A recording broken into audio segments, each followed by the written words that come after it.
কিছু আলোচনা হয়েছে, আপনারা কষ্ট করে রোদের ভিতরে বসে আছেন, এই জন্য আমি আমার ডিলার যে বলুক, সে আমার যদি করুক, আমি খামারি পক্ষে কথা বলবো।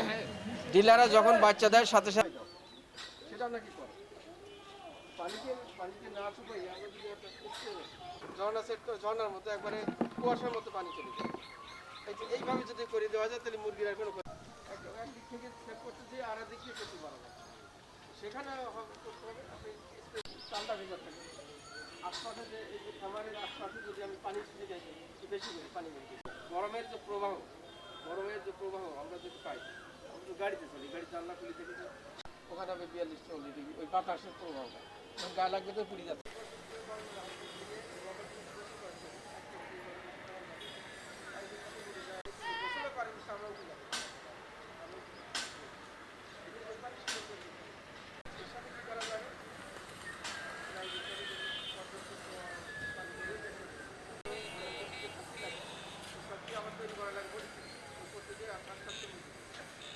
টিকা অথবা কৃমির ওষুধ, এমনি কৃমির ওষুধ একটা স্ট্রেস এমনি আসে, টিকা দিলে এমনি জ্বর আসে শরীরের ক্ষেত্রে, পরামর্শ নেবে যদি প্রয়োজন হয়, অথবা তার লাগলে আমরা অনলাইনে এখন চিকিৎসা দিই।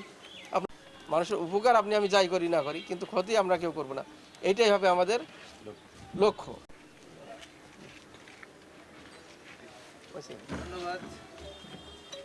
এগুলি দাও, একটা করে সবাই দাও। আমার আজকে এই সাপেই প্রথম নিয়ে আসছি, এবং একদিন কিন্তু স্বাভাবিক তাপমাত্রা রাখবো, অতি তাপমাত্রায় আমরা প্রাণীকে থাকতে দেবো না।